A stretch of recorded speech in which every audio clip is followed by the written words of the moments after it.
Hi everyone, welcome back to the another video. आज का topic रहने वाला है matrix representation of linear transformation. तुम कहोगे भैया आपने तो 3.5 वीडियो गई थी, क्या ये लास्ट वीडियो है? जी बिल्कुल, तुम्हारे सामने प्रस्तुत है last video of linear transformation. अब इसके बाद लीनियर ट्रांसफॉर्मेशन डायरेक्ट टॉपिक तो नहीं आने वाला, किसी के साथ मिक्स होकर आ जाए तो अलग बात है, वो तो तुम्हें पता आ ही जाता है कहीं ना कहीं, है ना। बट लीनियर ट्रांसफॉर्मेशन इसी वीडियो के साथ एंड करने वाले, और ये वीडियो काफी ज्यादा भैया इंपॉर्टेंट रहने वाली, चाहे तुम किसी भी एग्जाम की बात कर लो, ठीक है। सो इसको करेंगे। मैं यहां पर जो क्वेश्चन लेके आया हूं तुम्हारे लिए वो रहने वाले 4। 2 कराने वाला हूं मैं, 2 करने वाले हो तुम। मतलब एक मैं कराऊंगा, सिमिलर तुम्हें दूंगा, फिर एक मैं कराऊंगा, एक सिमिलर मैं दूंगा। और इस वीडियो में, इस लेक्चर में हम क्या करने वाले हैं, एक तो लीनियर ट्रांसफॉर्मेशन के बारे में जानेंगे कि मैट्रिक्स ऑफ लीनियर ट्रांसफॉर्मेशन क्या होता है, एक इनवर्स लीनियर ट्रांसफॉर्मेशन निकालना सीखेंगे। तो 2 चीजें हमारे पास होने वाली हैं, एक तो मैट्रिक्स निकालना सीखने वाले हैं, दूसरा इनवर्स लीनियर ट्रांसफॉर्मेशन कैसे निकालते हैं, ये 2 चीजों को हम देखने वाले हैं। सो आई होप कि एजेंडा तो समझ आ गया होगा कि भैया आज करने के वाले हो, ऐसे रैंडम तो नहीं स्टार्ट हो जाओगे, तो वैसे नहीं होने वाले हैं। सो आई होप कि तुम्हें क्लियर हो कि करने के वाले हैं। So you know my name is Rajan Chopra. आज का टॉपिक रहेगा matrix representation of linear transformation. तो डेफिनेशन से स्टार्ट करते हैं, ठीक है। मैं थोड़ा चमका देता हूं बोर्ड को। हाँ, तो अब ठीक। अब ये डेफिनेशन से स्टार्ट करेंगे। अब यहाँ पे मैट्रिक्स रिप्रेजेंटेशन में हमारे पास क्या होने वाला है, एक लीनियर ट्रांसफॉर्मेशन कंसीडर करेंगे u से v तक, जहां पे u और v क्या होने वाले हैं, 2 वेक्टर स्पेसेस होने वाले हैं, ठीक है। चलो इसको लिख लो, let u and v be 2 vector spaces. तुम लिखो तब तक ये बोर्ड सूख जाए, फिर हम भी लिखते हैं। Let u and v be 2 vector spaces and t be the transformation. चलो, let u and v be the 2 vector spaces and t from uf to vf be linear transformation एक मान लो मैंने लीनियर ट्रांसफॉर्मेशन मान ली है t। अब ये जो हमारे पास है लीनियर ट्रांसफॉर्मेशन, साथ ही साथ इस बार ना हमें एक और चीज माननी पड़ेगी, शायद हमारे लिए एक न्यू हो, बट ठीक है, सीखी भी हुई है हमने। अब हमें माननी पड़ेगी and let b is equal to, ऐसे लिख लो, let b is equal to u1 u2 up to so on un।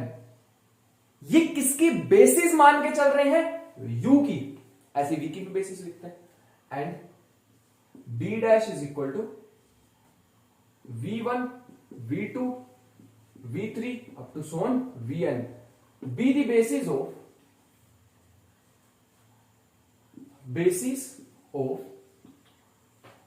किसकी बेसिस है भैया, ये बेसिस है v और u की, तो लिख लो be the basis of u and v respectively. अब काफी बड़ा सा वर्ड है यार रेस्पेक्टिवली, तो मैं तो नहीं लिखने वाला, तो रेस्पेक्टिवली। उसके बाद अब हमारे पास इफ एनी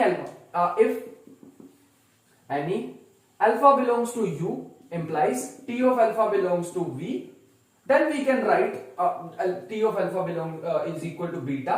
then हमें पता है भैया ये जो बीटा होगा ना, ये कहां पे आता है।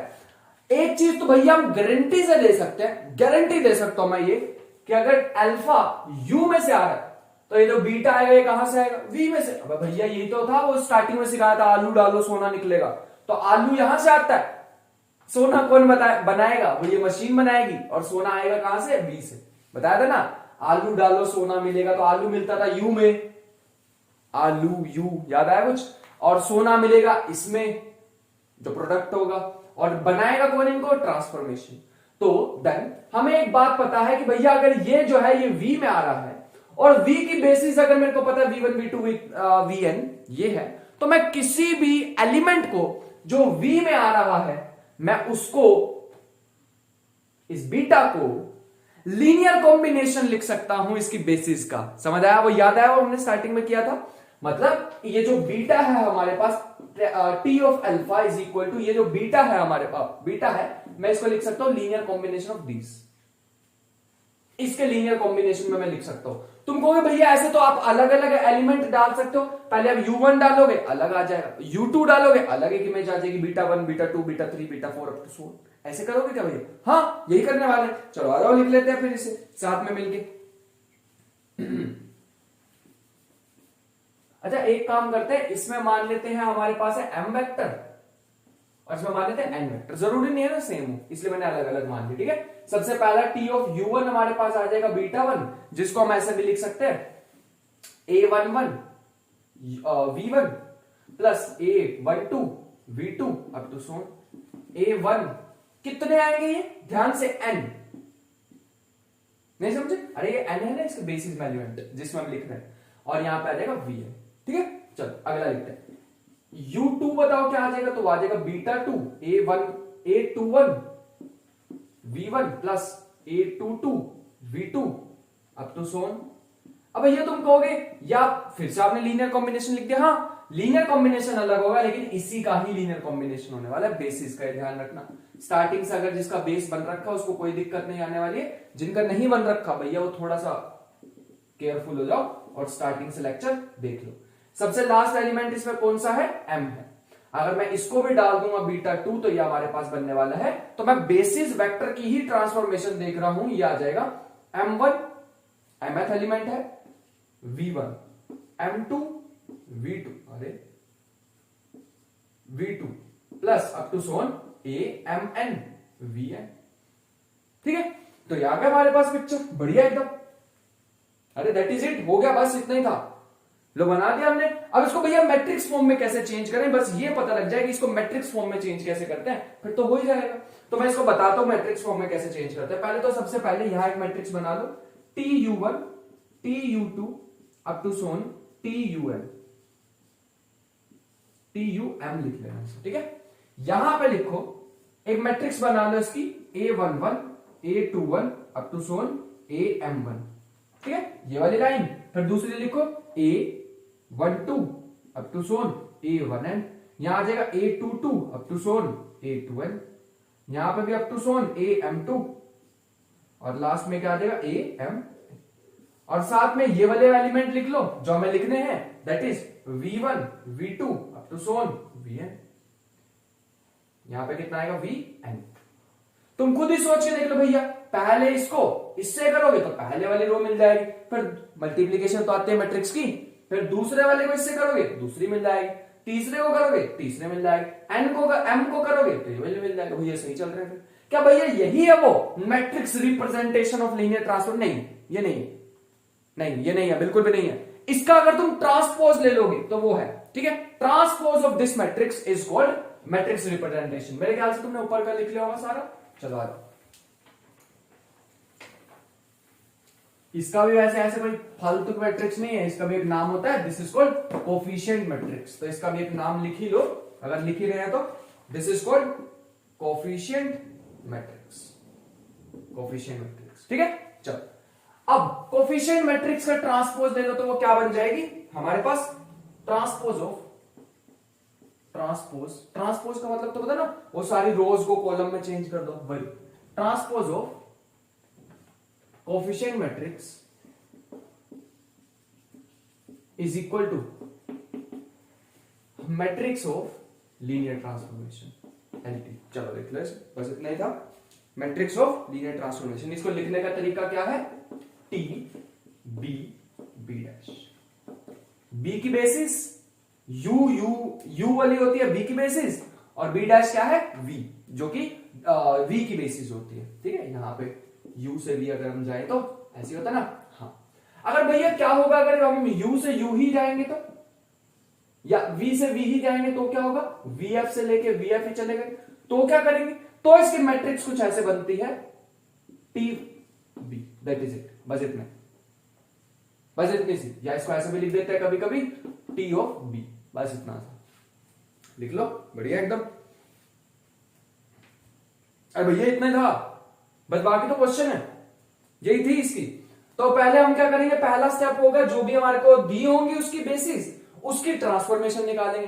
ट्रांसफॉर्मेशन आ गया तो क्या करेंगे भैया, अगर हमारे पास एक बार ट्रांसफॉर्मेशन आ गई भैया उसकी मैट्रिक्स बना लेंगे, मैट्रिक्स बना के उसका ट्रांसपोज ले लेंगे। भैया मैं क्यों दो काम करूं, ट्रांसपोज बार बार क्यों लूं, मैं तो पहले ही ट्रांसपोज ले लूंगा, ये तो रो में है, मैं पहले उसको कॉलम में लिख दूंगा। अरे वैसे कर लो भैया, मना किया तुम्हें। चलो आ जाओ एक क्वेश्चन करते हैं, क्वेश्चन लेंगे एक ताजा सा बढ़िया सा और स्टैंडर्ड सा क्वेश्चन है। तुम ज्यादातर वीडियो में देखोगे या कोई भी लेक्चर देखोगे तो यही क्वेश्चन मिलने वाला है। तो मैं भी लेगेसी कंप्लीट करते हुए ऐसे ही कुछ क्वेश्चन लेने वाला हूं, शायद थोड़ी वैल्यू चेंज हो जाए बट होगा वैसा ही कुछ। Find matrix T, matrix of linear transformation लिख लेना।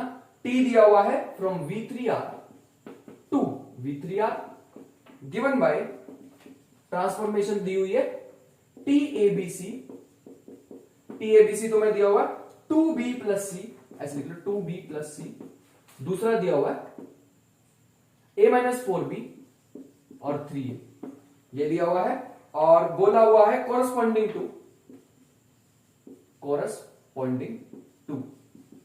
दो मेरे को बेसिस दिए। पहली बेसिस क्या दी है, किसके अकॉर्डिंग, देखो सेम से सेम पे तो हमें दो बेसिस नहीं दी होंगे, एक ही बेसिस दी होगी, ठीक है। तो पहला जो क्वेश्चन हमें करना है वो करना है according to this standard basis.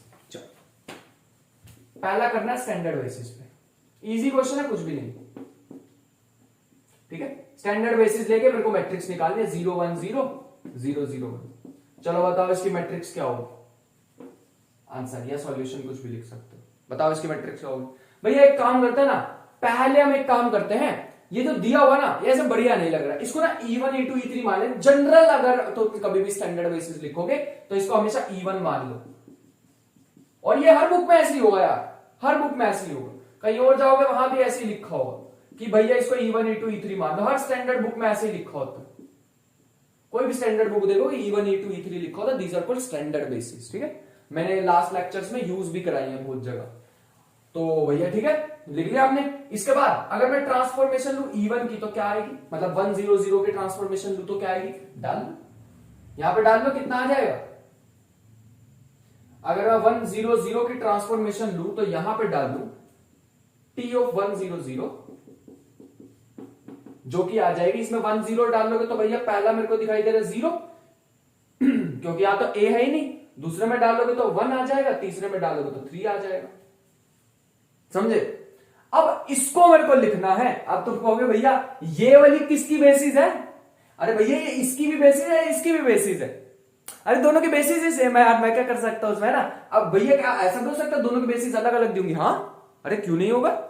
अभी फिलहाल के लिए तो इजी वाला पार्ट लिया मैंने, मुश्किल वाला अभी मैं ही कराऊंगा, तुम पर नहीं छोड़ूंगा, परेशान ना तो। लेकिन अभी बेसिस दोनों की सेम है, इसकी बेसिस भी यही थी 1 0 0 0 1 0 0 0 1, पहले वाले इसकी भी सेम ही होने वाली है। तो दूसरा काम क्या होता है, ये जो भी ट्रांसफॉर्मेशन आई है, इस ट्रांसफॉर्मेशन को लिखना होता है इन टर्म्स ऑफ E1 या इन टर्म्स ऑफ इसकी बेसिस। अब तुम कहोगे भैया इसकी बेसिस क्या, सेम, क्योंकि ये भी तो V3 आ रही है, ठीक है। तो मेरे को लिखना है इसको इन terms of E1 E2 E3, या फिर इसको मेरे को लिखना है 1 0 0 प्लस कुछ यहां पे आएगा 0 1 0 और यहां प्लस यहां कुछ आएगा 0 0 1। लेट्स सी यहां पे क्या क्या आएगा। अगर मैं पहले देखूं तो पहले क्या आना चाहिए, पहले आना चाहिए 0। हेलो भैया 0 क्यों आएगा, कैसे बात, मतलब ये कैसी बात हो गई, 0 आएगा। देखो तुम इसको 0 से पूरे को मल्टीप्लाई करो तो पूरा 0, यहां तो पहले एक्स कोऑर्डिनेट 0 है, यहां भी एक्स कोऑर्डिनेट 0 है, तो तीनों से क्या मिल रहा है, एक्स कोऑर्डिनेट 0, यहां पे तो 0 ही है। एक काम करो इसको 1 से मल्टीप्लाई कर दो, क्यों भैया यहां तो 0 ही था, यहां पे 1 इंटू 1 क्या होगा 1, तो मतलब 1 है। यहां पे क्या रखोगे, यहां पे भैया 3 से मल्टीप्लाई कर दो आप, क्यों 3 से कर दो, 3 इंटू 0 0, 3 इंटू 0 0, 3 इंटू 1 3। अब तुम कहोगे भैया ये हमें खुद से करना पड़ेगा, अरे थोड़ा तो दिमाग लगा लेना यार, थोड़ा तो लगा लेना। 0 को पूरे x कोऑर्डिनेट से मल्टीप्लाई करो 0, 1 को करो y कोऑर्डिनेट से 1, और 3 तो सिर्फ है ही यहां पे। तो इसको मैं ऐसे भी लिख सकता था 0 इंटू E1, क्योंकि इसको E1 मान के चलो, plus 1 into E2 plus 3 into E3। अभी तो मैंने तुम्हें इतना लंबा करके दिखाया ना, अभी देखो छोटा सा भी करके दिखा सकता हूं। T ऑफ E2 क्या आ जाएगा, डाल के देख लो इसमें। इस बार हमारे पास क्या T ऑफ 0 1 0 विच इज डालना है इसमें 0 1 0, x की जगह 0 मतलब a की जगह 0, b की जगह 1, तो आ जाएगा पहला 2, दूसरा क्या आ जाएगा -4, तीसरा क्या आ जाएगा 0। 2 - 4 0, मेरा तो याद है। 2 - 4 0 को कैसे लिखे भैया, 2 E1 -4 E2, खुद सोचना इस बार, दिमाग लगाना थोड़ा सा, 0 E3। लो भैया बन गया। अरे भैया क्वेश्चन खत्म होने वाला है, पता भी नहीं लग रहा तुम्हें। T ऑफ E3 निकाला जा रहा है, टी ऑफ E3 भैया इस बार हम ऐसे नहीं लिखेंगे और डायरेक्ट कर रहे हैं, थोड़ी स्पीड से करते हैं। टी ऑफ E3 अगर मैं दिमाग में रखना चाहूं तो 0 0 1 आना चाहिए। A0 B0 लेकिन C1 है डालना। पहला कोऑर्डिनेट क्या आ जाएगा 1, क्योंकि B0 A0, दूसरा आ जाएगा 0, तीसरा आ जाएगा 0। नहीं समझे? C की जगह 1 रखना, बाकी दोनों 0 है, ठीक है, क्योंकि E3 क्या है 0 0 1, C1 है, बाकी दोनों 0 है, ठीक है। चलो, जो कि मैं ऐसे लिख सकता हूं 1 into E1 0 into E2 plus 0 into E3। भैया तो बहुत आसान बता रहे हो आप। हाँ है, क्योंकि अब इसके मैट्रिक्स बना दो। मैट्रिक्स कैसे बनाए? T B. भैया वो आपने बी डैश क्यों नहीं लिखा? अरे भैया दोनों की सेम ही थी, क्योंकि बेसिस सेम है ना, और मैंने बताया ना बेसिस सेम है तो नोटेशन ये होती है, बेसिस अलग अलग होंगी तो टी ये कोलन डालोगे, फिर बी, फिर आएगा बी डैश, वो सारा कुछ आ जाएगा, ठीक है, परेशान नहीं होना। भैया इसके मैट्रिक्स लिख के दिखाओ। अब मैट्रिक्स में सबसे पहली रो हमारे पास ये है। क्या मैं इसको रो में लिखूं या पहली कॉलम में चेंज कर दूं? भैया पहली कॉलम में चेंज कर दो, क्योंकि बाद में भी आपने ट्रांसपोज ही करना है। पहले कर दो 0 1 3, फिर इसको भी ऐसे लिख दो 2 -4 0, फिर भैया लास्ट वाली को भी ऐसे लिख दो 1 0 0, and that is the answer. And that is the answer. Second part लिखे इसका। चलो आगे। अभी तो भैया तुम्हें इजी वाला क्वेश्चन दिया है, अब थोड़ा सा ऊपर चलते हैं, ठीक है। ऐसा कोई इतना भी बड़ा तानाशाह क्वेश्चन नहीं देने वाला, बट थोड़ा सा अच्छा होगा, ठीक है। तो मैट्रिक्स वाला भी भैया क्वेश्चन आ जाएगा, तो परेशान मत होना, ठीक है। सेकंड पार्ट करो इसका। सेकंड पार्ट कुछ ऐसे करा रखा करना है, इसमें भी बी हमें दे रखा है 1 1 1 1 1 0, ऐसे लिख लो 1 0 0 0 1 0। चलो भैया ये दे रखे, मैट्रिक्स निकालो और बढ़िया। अब तुम कहोगे भैया इसकी मैट्रिक्स कहां से निकालें, तो अजीब सा लगा। नहीं, कुछ अजीब नहीं है, कुछ भी अजीब नहीं है। आ जाओ साथ में मिलकर निकालें, हो जाएगा। सबसे पहला काम क्या होगा? सबसे पहला काम क्या होगा भैया? स्टैंडर्ड बेसिस हमें देखनी पड़ेगी। अब इसकी स्टैंडर्ड बेसिस बेसिस कौन सी वाली यूज करें भैया? बेसिस ये यूज करनी है, इसके लिए भी ये यूज करनी है, इसके लिए भी ये यूज करनी है। भैया सेम क्यों बोल रहा? इनकी तो वो नहीं होनी चाहिए थी 1 0 0 0 1 0 0 0 1। अरे वो तो तब होगी ना भैया जब उन्होंने कह रखा होगा स्टैंडर्ड बेसिस है। अभी कुछ नहीं कह रखा, तो यही दोनों की बेसिस आएगी। भैया दोनों की क्यों आएगी? क्योंकि भैया दोनों सेम वेक्टर स्पेसिस है, v3r, तो दोनों की सेम आएगी। इसका मतलब इस बार अगर मैं इसको E1 मान लूं, इसको E2, इसको E3, नहीं मानना है, नहीं मानना है। ये सिर्फ किसको मानना होता है? स्टैंडर्ड बेसिस को, E1 E2 E3। बट अपनी कन्वीनियंस के लिए तुम कर लो, क्योंकि कंपटीशन का एग्जाम है, कोई देख थोड़ी रहा। सबसे पहला काम, अगर मैं डायरेक्ट इस बार ऐसे लिखूंगा 1 1 1, तो ये हमारे पास क्या आ जाने वाला है? Let's see. अगर मैं यही वाला एलिमेंट इसमें डाल दूंगा, भैया यहां पे तो इसी का ही एलिमेंट आता है ना, तो इसमें ट्रांसफॉर्मेशन लगाना, ये वाली तो क्या आ जाएगा? ये आ जाएगा 3, फिर आ जाएगा -3, फिर आ जाएगा 3। क्या इसको मैं डायरेक्ट लिख दूं 3E1 -3E2 प्लस 3E3? क्या ये सही है? इस बार नहीं सही है यार। ये E1 E2 E3 वो थोड़ी है 1 0 0 0 1 0 0 0 1। इस बार नहीं है, इस बार तो ऐसा अजीब सा तामझाम है कुछ। तो भैया फिर क्या करूं? फिर मेरे को यहां पे ना क्या करना पड़ेगा? इसको मेरे को ऐसे लिखना पड़ेगा x 1 1 1 प्लस y 1 0 0, फिर आएगा z 0 1 0। भैया ये कहां से निकालू x y z? अब इसे ही सोचना हमारा टास्क है, इसे ही कैसे निकालें वही। भैया इसे डायरेक्ट भी लिख सकते थे, लेकिन मेरे को नहीं लगता यार ये कुछ समझदारी की बात होगी। सोच लो भैया इसको कैसे रखूं कि यहाँ पे पूरे को प्लस करूं 3 बने, इसको करूं तो -3 बने। मेरे हिसाब से तो नहीं बढ़िया काम है। मैं ऐसे करने वाला हूं, लेट अस से इसको ABC मान लेते हैं। लेट अस से इसको ABC मान लेते हैं। ये जो 3 -3 3 है, इसको मैंने ABC मान लिया, ठीक है। और इसको दोबारा लिख दो x 1 1 1 plus y 1 0 0 plus z 0 1 0। अरे भैया ABC की टर्म्स में निकाल लूंगा मैं। बताता हूं इसका फायदा क्या होगा, बताता हूं अभी। यहां से आ जाएगा ABC और यहां से आ जाएगा कंपेयर करके x y z तो है नहीं। अरे पहला x कोऑर्डिनेट देखो ना यार, x को इससे मल्टीप्लाई करोगे, y को इससे करोगे, z को तो करने की जरूरत नहीं, 0 है। दूसरा कोऑर्डिनेट x को इससे करोगे, y होगा नहीं, z को करोगे तो z।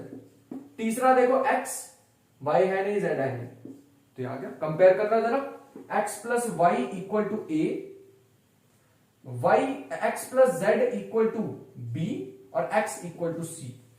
भैया यहां से अगर x की वैल्यू c पता लग रही है तो z की वैल्यू क्या आ जाएगी b माइनस सी, और यहां से y की वैल्यू क्या पता लग जाएगी a माइनस सी।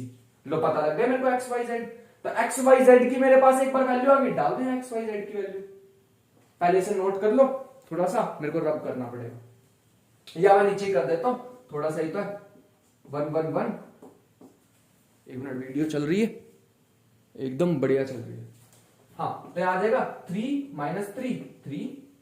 भैया ये वो है, ये ए बी सी, ठीक है, ए बी सी याद रखना है। ये जो मैं मान के चला था ए बी सी है वो है। और यहां एक्स वाई जेड की जगह क्या डाल सकता हूं, एक्स की जगह क्या लिखूंगा ए माइनस सी, कहां गया, एक्स की जगह लिखूंगा सी, तो यहां लिख दो 3 1 1 1। अभी चेक भी करके दिखाऊंगा। वाई की जगह क्या लिखूं, वाई की जगह लिख सकता हूं ए माइनस सी, लिखो यहां से ए माइनस सी तो 0। ठीक है, आगे चलते हैं। z की जगह लिख सकता हूं b minus C, b minus सी मतलब इसको इसमें से माइनस कर दो, माइनस के 6 0 1 0। लेट्स सी कि क्या बनता है, लेट्स सी। 3 को करो x से, 3 बन गया।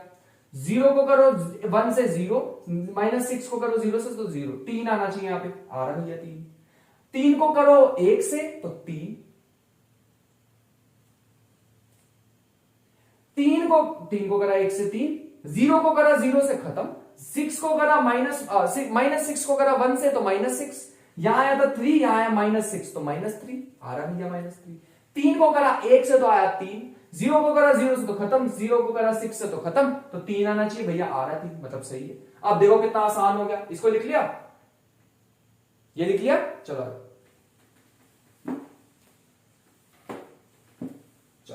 इसकी भी मेरे को जरूरत नहीं पड़ेगी, इसको मैं हटा देता हूं। ठीक है, दूसरा पॉइंट लिखो, 1 0 0 को कैसे लिखेंगे, 1 0 0 से पहले ट्रांसफॉर्मेशन निकाल दो, जो कि मेरे पास बनने वाली है। इसमें a है ही नहीं तो ये आ जाएगा 0, इसमें a है 1, इसमें 3, इसके अकॉर्डिंग डाल के देख लो।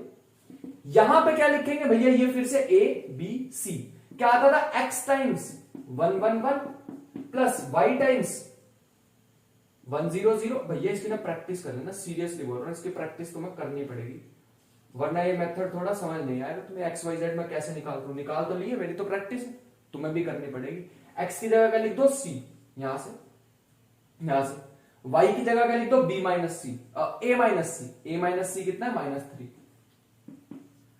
जेड की जगह लिख दो बी माइनस सी का मतलब 1 - 3 which is -2, and that is the answer.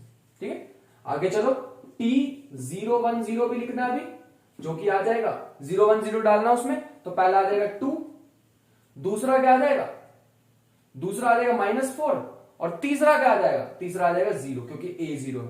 ठीक है, समझ भी आ रहा है मैं कैसे करता जा रहा हूं। हाँ, 1 1 1, यहां आएगा 1 0 0, यहां आएगा 0 1 0। चलो कोफिशिएंट ढूंढने, तो ये ABC दोबारा, x की जगह क्या रख दो c यहां पर 0 है, y की जगह क्या रख दो a माइनस सी कितना 2, z की जगह रख दो b माइनस सी का मतलब -4, एंड दैट इज इट। कर दिए भैया। कैसे लिखे मैट्रिक्स, मैट्रिक्स लिखना आसान है, t b क्या आ जाएगा, रो को कॉलम में बदलना है, पहला यही था, इसको ऐसे लिख दो तो 3 0 -6, इसको ऐसे लिख दो 3 -3 -2, इसको ऐसे लिख दो तो 0 2 -4, and that is the answer, and that is the answer. बस इतना ही था। ठीक है, चलो आ जाओ, एक और चीज बताते हैं, इसी क्वेश्चन में एक और चीज बताते हैं। ठीक, ये लिख लिया, नोट कर लो पहले से, जल्दी से इसे नोट कर लेंगे, कर लिया। चलो एक चीज मैं तुम्हें इसमें और बताना चाहूंगा कि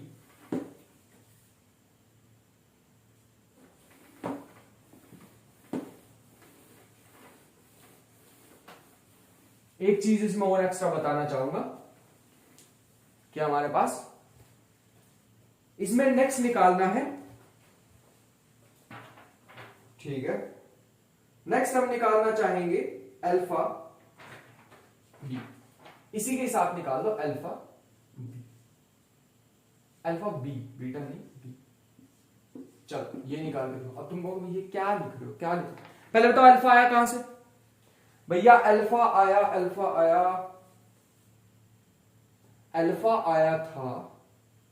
आया था इसमें से, पहले वाले में से, है ना? T U from U to V, T from U to V. अरे भैया ये तो होता है T from U to V, यहां से आता है अल्फा, ठीक है? यहां से आता है टी ऑफ अल्फा। चलो अल्फा को मैं मान लेता हूं, let us say alpha equal to A B C which belongs to V3R। ये V3R कौन सा? पहले वाला, ठीक है? तो ये पहले वाले अगर तुम यहां पर रखोगे, पहले वाला अगर तुम यहां पर रखोगे, तो मैं इसको किसके लीनियर कॉम्बिनेशन में लिख सकता हूं? ये बताओ मुझे, मैं इसको किसके लीनियर कॉम्बिनेशन में लिख सकता हूं? पहले तो मैं देख लूं कि इसका भैया पार्ट यही है ना? हाँ ठीक यही है। हाँ तो अल्फा बी, इसको किसके लीनियर कॉम्बिनेशन में लिख सकता हूं? इसको लिख सकता हूं लीनियर कॉम्बिनेशन में इसकी बेसिस के, इसी की बेसिस के, नहीं समझे? इसको इसी के बेसिस के लीनियर कॉम्बिनेशन में लिख सकता हूं, लेकिन मैं ये कैसे लिखे? वही वाला फॉर्मूला लगा लो, वैसे ही लगा लो। मान लो यहां पे मान लो कोई न्यू वेरिएबल मानते हैं P Q R, P into इसी की लीनियर, अरे इसी का एलिमेंट है, अगर ये इसी का एलिमेंट है तो इसके बेसिस के लीनियर कॉम्बिनेशन में लिख सकता हूं, नहीं समझे? इसका कोई भी एलिमेंट उठाओ, बेसिस का मतलब क्या होता है? बेसिस एक ऐसा सेट होता है कि मैं इसका कोई भी एलिमेंट उठा लूं, मैं उस एलिमेंट को इन टर्म्स ऑफ बेसिस लिख सकता हूं, in terms of linear combination of basis लिख सकता हूं। समझे? पक्का समझे? जैसे 3D प्लेन का कोई भी एलिमेंट उठा लो, मैं आई जे के कैप में लिख दूंगा, वैसे ही कुछ कहना चाह रहा हूं मैं, ठीक है? आई होप कि समझ आ गया। चल तो P टाइम्स इसकी बेसिस, किसकी बेसिस लिख रहे हो भैया? इसी की ही बेसिस लिख रहा हूं मैं, इसी की ही बेसिस लिख रहा हूं, ठीक है? Plus Q times 100 plus R times 010। ये तो भैया अभी आपने निकाले नहीं थे? हाँ बिल्कुल निकाले थे, वैसे ही आ जाएंगे यार, मैंने तो रब कर दिया इसे, काम तो वैसे ही बन जाता। ये बन जाएगा P Q, P plus Q, दूसरा एलिमेंट बन जाएगा P प्लस R, और तीसरा एलिमेंट बन जाएगा P प्लस P।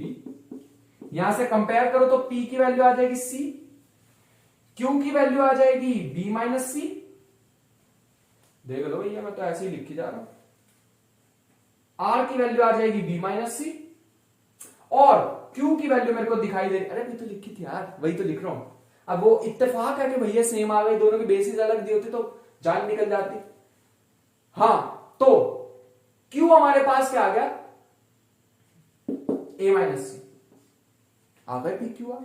तो भैया इसको लिखूं कैसे? डाल दो इसमें पी क्यू आर की वैल्यू। तो एबीसी को मैं कैसे लिख सकता हूं? एबीसी को मैं ऐसे लिख सकता हूं C 111 प्लस Q की जगह क्या लिख सकता हूं? A minus C 100 plus B minus C 010। तो भैया इसकी मैट्रिक्स कैसे लिखते हैं? मैट्रिक्स लिखना अभी तो बताया था यार तुम्हें, ये तो रो दे रखी, इसको कॉलम में चेंज कर दो, अभी तो बताया 1 मिनट पहले। तो ये आ जाएगा C A minus C B minus C. लो भैया कॉलम में चेंज कर दो, दिस इज द मैट्रिक्स जो हम फाइंड आउट करना चाह रहे हैं, दिस इज द मैट्रिक्स। देख लो मैं एक बार पूरी क्लियर आ रही है नहीं, थोड़ा सा धुंधला आ रहा है। यहां तक नोट कर लो भैया, मैं इसमें इंक फिल करके आता हूं, फिर कंटिन्यू करते हैं। जल्दी से कर लो नोट। सो कर लिया यहां तक नोट? आ जाओ, चलो आ जाओ। एक और चीज निकलवाने वाला हूं मैं, एक और चीज निकलवाने वाला हूं। एक चीज ये निकलवाई है, एक T कॉलन B निकलवाई है जो matrix representation of linear transformation है। एक और चीज निकलवाता हूं तुम्हें, वो भी कभी कभी पूछ ले तो हम ऐसे कंफ्यूज ना हो जाए। चलो आई होप कि यहां तक नोट कर लिया हो। नेक्स्ट लिखते हैं एक थर्ड चीज इसी के बारे में, एक और चीज जो कि है T ऑफ अल्फा B। यही B है, ठीक है? T of alpha B, T of alpha B। ये निकालो भैया, ये निकालो तो माने, ये निकालो तो माने। यार तुम कहोगे सर वही चीज आप बार बार करा रहे हो, हमें तो ऐसे लग रहा है। क्यों भाई वैसे क्यों कर रहे हो? भैया देखो, अगर आप बड़ी ध्यान से देखो तो आप कहना चाह रहे हो T में डाल दो अल्फा। अल्फा कहां से आएगा भैया अल्फा आएगा अपना वो V3 से, मतलब इसको मान लो कुछ ABC। अगर मैं भैया अल्फा को ABC मान लूं, ध्यान से समझना है, ध्यान से समझना, अल्फा कहां से आ रहा है, अरे ये टी ऑफ अल्फा है ना, तो एक अल्फा कंसीडर कर लो। ऐसे घबराना नहीं होता क्वेश्चन को देख के। ऐसे मैं भी कोई पहले 50 साल पहले प्रिपेयर नहीं करके बैठा इस क्वेश्चन को। अल्फा कहां से आएगा, V3R से। ये V3R कौन सा, पहले वाला, क्योंकि पहले से आलू लेते हैं, दूसरे में सोना होता। ठीक है, टी में क्या डालेंगे, अल्फा, टी में क्या डालेंगे, अल्फा का मतलब ABC। अब ये ABC की ट्रांसफॉर्मेशन क्या होगी अकॉर्डिंग टू दिस, तो भैया ये तो पहले ही दे रखी थी हमें, ये तो कोई तीर नहीं मारने वाले हैं, बिल्कुल सही। लेकिन लेकिन लेकिन लेकिन इसको किसके टर्म्स में लिखना है, भैया इसको लिखना पड़ेगा बेसिस की टर्म्स में, बेसिस वेक्टर की टर्म। कैसे लिखूं, तो भैया उसके लिए फिर वही अपना को तामझाम करना पड़ेगा, x इंटू में पहले वाला वेक्टर, x इंटू पहले वाला वेक्टर प्लस y इंटू दूसरे वाला वेक्टर प्लस z इंटू तीसरे वाला वेक्टर। अरे भैया ये तो बहुत खतरनाक काम हो जाएगा, बट करना तो पड़ेगा ही। 2b plus c a minus 4b 3a, यहां से आएगा x प्लस y, दूसरा एलिमेंट आ जाएगा x प्लस z, और तीसरा एलिमेंट आ जाएगा x, बस x याद है। कंपेयर करो सबको, तो x की वैल्यू हमें कंपेयर करोगे तो x प्लस y की वैल्यू दिख रही है 2b plus c, x y z निकालना तो हो गया बस अपना काम, मैट्रिक्स आ जाएगी। मैट्रिक्स एक कोलन मैट्रिक्स आने वाली है बस, कॉलम मैट्रिक्स। दूसरा क्या आ रहा है, x plus z equal to a minus 4b, और लास्ट इक्वेशन आ रही है x equal to 3a। x की वैल्यू तो भैया आपने डायरेक्ट ही बता दी है, देखो ये रही।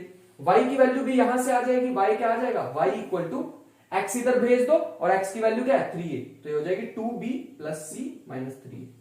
z की वैल्यू भी आ सकती है यहां से, क्या आ जाएगी, a minus 4b minus 3b, sorry 3a। अरे x को इधर लाओगे, 3a इसकी वैल्यू है, तो ये कितना आ जाएगा, z की value a 2a minus 4b, यहां से देख लो, और ये ABC मिल गया, सॉरी XYZ मिल गया, डाल दो। XYZ की अगर मैं यहां पे वैल्यू डाल दूं तो कुछ ऐसे बनेगी, x की डालेंगे तो 3a 111 प्लस y की डालोगे तो 2b plus c minus 3a 100, और तीसरी वैल्यू क्या z की जगह, ये माइनस 2a माइनस 4b 010 बन गया। भैया इसे मैट्रिक्स में बना के दिखाओ, वो जो आप हमें कह रहे थे टी ऑफ अल्फा बी, इसकी मैट्रिक्स में बना के दिखाओ।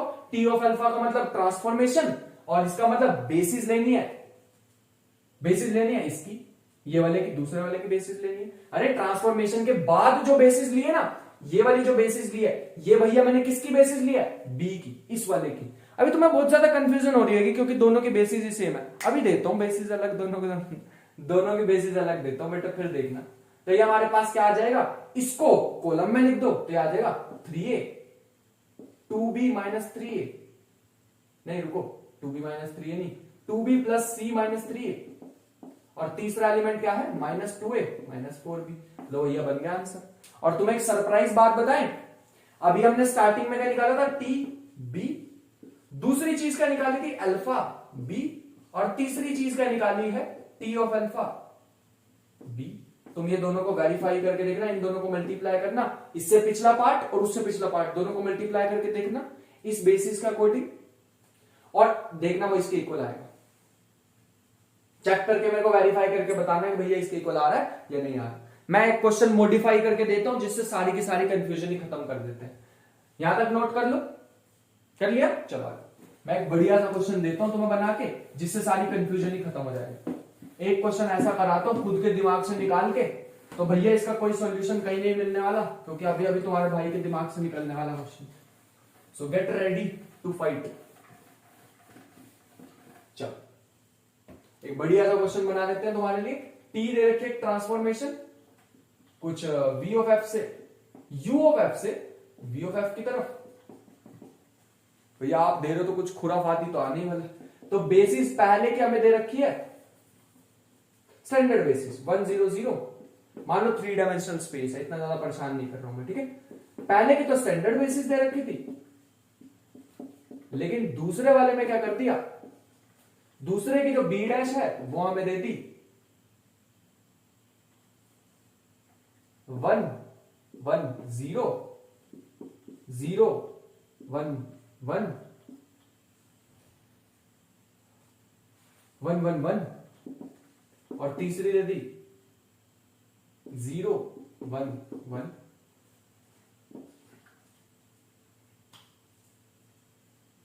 ये दे दी बेसिस। अभी तुम्हें कहा है भैया क्या करो कि अब करके दिखाओ, मेरे को फाइंड आउट करके दिखाओ मैट्रिक्स। तो पहला काम तुम्हारा क्वेश्चन ये रहेगा कि T B B dash find out करना है। दूसरा तुम्हारा होमवर्क है टी बी फाइंड आउट करना है, नहीं टी बी नहीं, alpha B, alpha B find out करना है। अल्फा बी के साथ होगा, याद रखना जो मैं यहां लिख रहा हूं उसकी बेसिस आएगी, बस बात खत्म। टी ऑफ अल्फा किसके साथ आएगा, बी डैश के साथ आएगा। तो इसको लिख के दिखाना, ठीक है। अभी यहां पे थोड़ा सा मैं एक बार हिंट दे देता हूं। पहले वाले का हिंट दूं तो एक पार्ट तीनों का करके दिखा देता हूं, ठीक है। पहले वाले में यहां कौन सा जाएगा, बी का, तो मतलब 1 0 0। ट्रांसफॉर्मेशन देना भूल गया मैं, ट्रांसफॉर्मेशन ऐसे आएगी एबीसी ए प्लस बी प्लस सी, और दूसरी है बी माइनस सी, और तीसरी है 3c।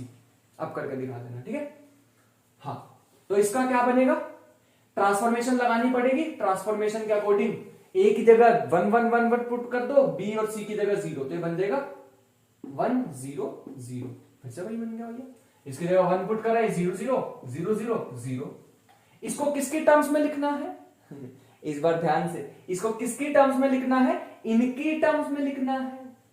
बी डैश की आती है बेसिस, यहां किसकी आती है, यहां किसकी आती है, बी की, यहां किसकी आती है, बी डैश की। अरे यही तो बताना चाह रहे हैं तुम्हें। तो पहले यहां लिखना पड़ेगा तुम्हें x times 1 1 0 plus y times 1 1 1, फिर z टाइम्स 0 1 1। अब कंपेयर करने के लिए क्या करेंगे, पहले इकट्ठा कर लेंगे चीजों को, तो यहां बन जाएगा x प्लस वाई, दूसरा का बन जाएगा x y z, तीसरा का बन जाएगा x तो है नहीं y प्लस z। अब भैया यहां से कंपेयर करो चीजों को, तो a की इक्वेशन बन रही है x plus Y equal to 0, x equal to minus Y, तो x equal to minus Y डाल दो वहां पे, बस a की तो इक्वेशन बन रही है x equal to minus Y. अगर y को 1 मान लो तो x माइनस 1 हो जाएगा, ऐसे मान लो इसे।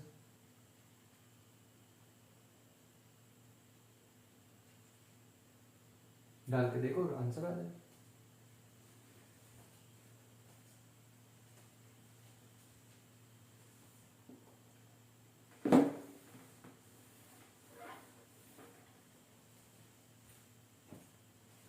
सो आई होप कि यहां तक हम सॉल्व कर लें। उसके बाद एक अल्फा वाला भी अगर मान लो तुम करोगे तो उसको एबीसी मान लेना। अल्फा वाला जब भी तुम पार्ट करोगे उसको एबीसी मान लिया।